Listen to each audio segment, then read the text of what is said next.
Religious Services Manager here for the Historic Society. Today we have the reading of the Declaration of Independence by Maine historian Mr. Herb Adams. This is a tradition that we've been doing for a number of years. I've literally seen families grow up over the years, okay? It's just amazing the great turnout that we always have.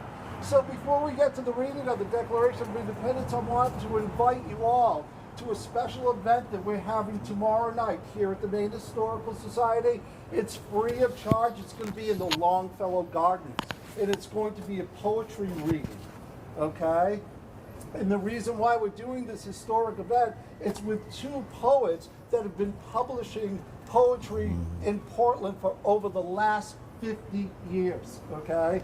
And without these folks, a lot of poets would not have been ever published here in the state of Maine. So please join us tomorrow. That's going to be at 6 o'clock. We're going to have music to begin, poetry readings, and we're going to have light refreshments. We're also going to have lemonade and cookies right after the reading. So come over and see me.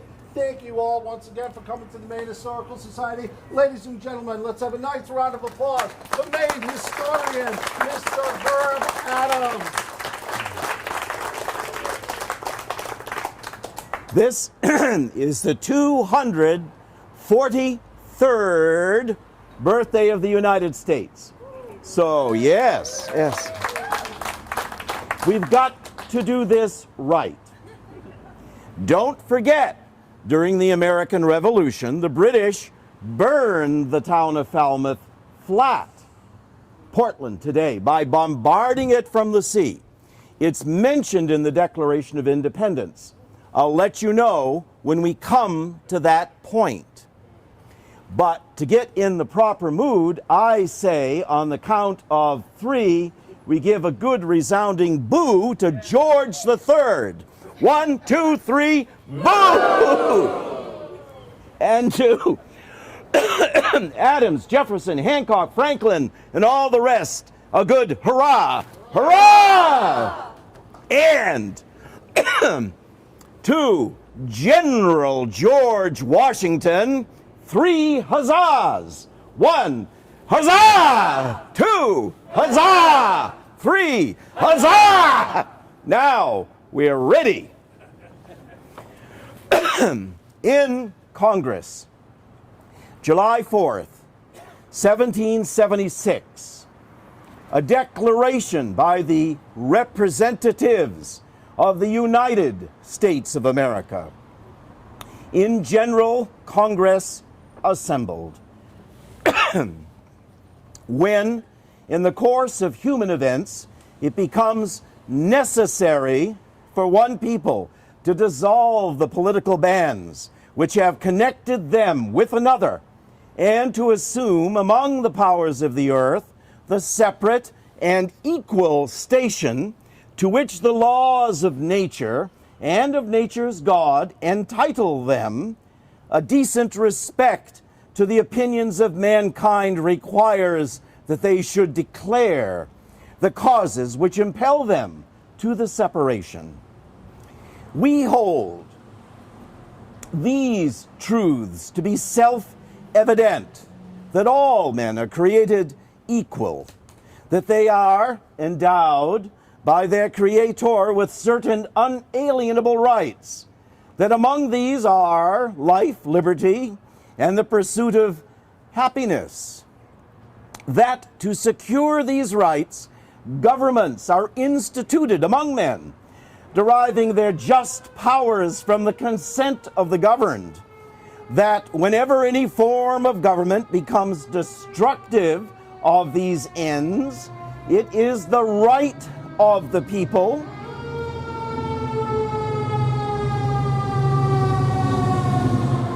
to alter or to abolish it, and institute new government, laying its foundations on such principles and organizing its powers in such form as to them shall seem most likely to affect their safety and happiness.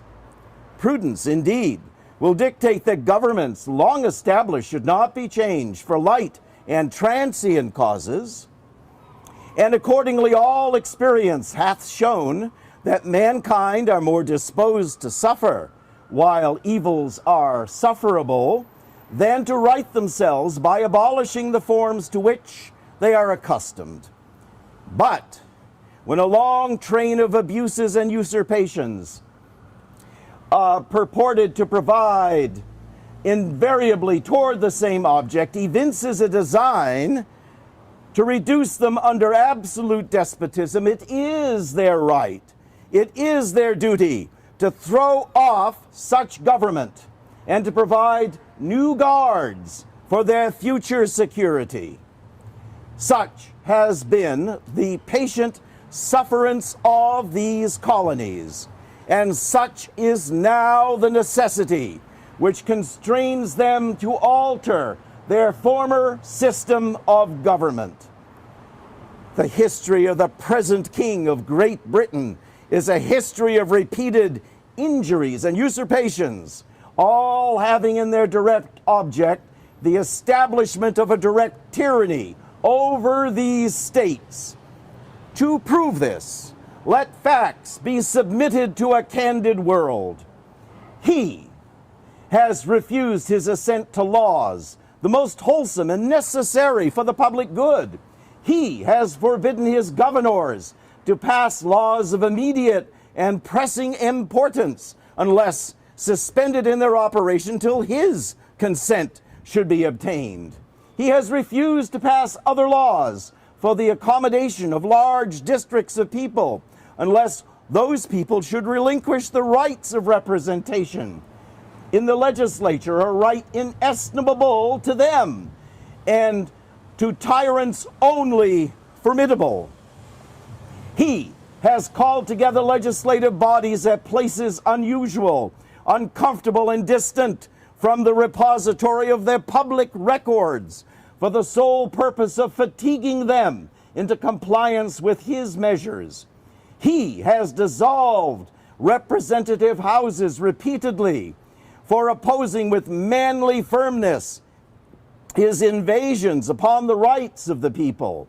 He has refused for a long time after such dissolutions to cause others to be elected, whereby the legislative powers incapable of annihilation have returned to the people at large for their exercise, the state remaining in the meantime exposed to all the dangers of invasion from without and convulsions from within. He has endeavored to prevent the population of these states for that purpose, obstructing the laws for naturalization of foreigners and refusing to pass others to encourage their migrations hither and raising the conditions of new appropriations of lands. He has obstructed the administration of justice by refusing his assent to laws for establishing judiciary powers. He has made judges dependent on his will alone for the tenure of their officers and the amount in payment of their salaries. He has erected a multiple of new offices and lent hither swarms of officers to harass our people and eat out their substance. He has kept among us in times of peace standing armies without the consent of our legislatures. He has affected to render the military independent of and superior to the civil power. He has combined with others to subject us to a justification and jurisdiction foreign to our Constitution and unacknowledged by our laws, giving his assent to their acts of pretended legislation. 4. Quartering large bodies of armed troops amongst us.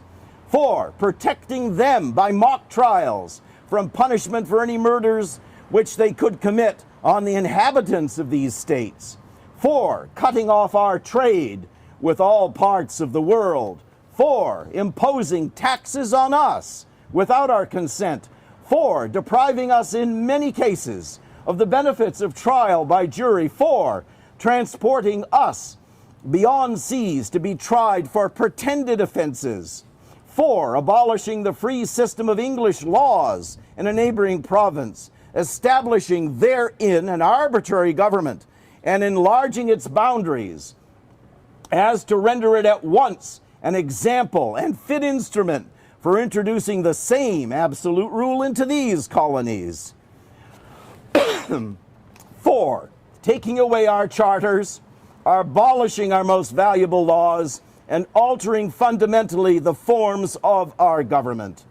4, suspending our own legislatures and declaring themselves invested with power to legislate for us in all cases whatsoever. He has abandoned government here by declaring us out of his protection and waging war against us. He has plundered our seas, ravaged our coast, burnt our towns. Yes. And destroyed the lives of our people. He is, at this time, transporting large armies of foreign mercenaries to complete the works of death, desolation, and tyranny already begun, with circumstances of cruelty and perfidy scarcely paralleled in the most barbarous ages, and totally unworthy the head of a civilized nation. He has constrained our fellow citizens, taken captive on the high seas, to bear arms against their country, to become the executioners of their friends and brethren, or to fall themselves by their hands. He has excited domestic insurrections amongst us, and has endeavored to bring on the inhabitants of our frontiers merciless revenge, unknown in the rules of warfare, in an undistinguished destruction of all ages, sexes, and conditions. In every stage of these operations, we have petitioned for redress in the most humble terms. Our repeated petitions have been answered only by repeated injury. A prince whose character is thus marked by every act which may define a tyrant is unfit to be the ruler of a free people. Nor have we been wanting in attentions to our British brethren. We have warned them from time to time of attempts by their legislature to extend an unwarrantable jurisdiction over us. We have reminded them of the circumstances of our emigration, our settlement here.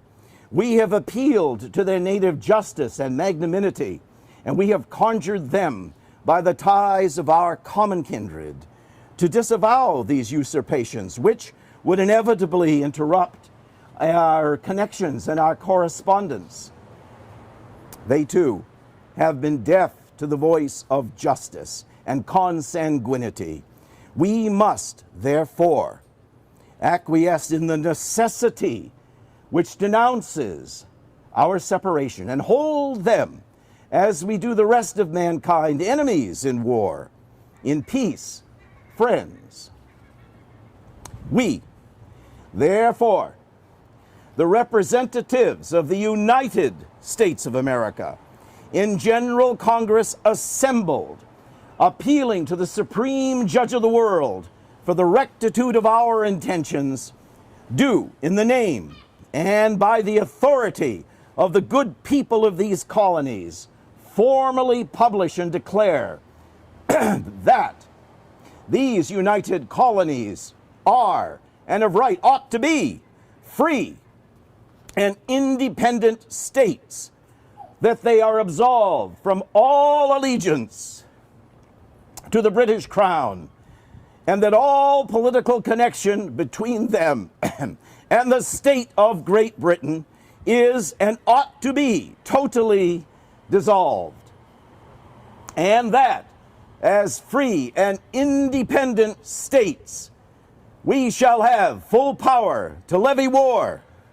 conclude peace, contract alliances, establish commerce, and to do all the other things and acts which independent states may of right do. And for the support of this declaration, with a firm reliance on the protection of divine providence, we mutually pledge to each other our lives, our fortunes, our sacred honor. Signed by order and behalf of the Congress, John Hancock, President, attests Charles Thompson, Secretary in Philadelphia, July 4th, 1776.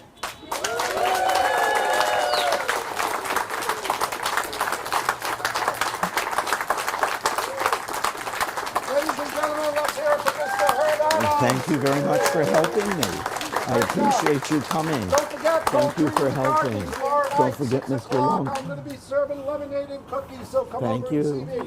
Thank you, her. Great job.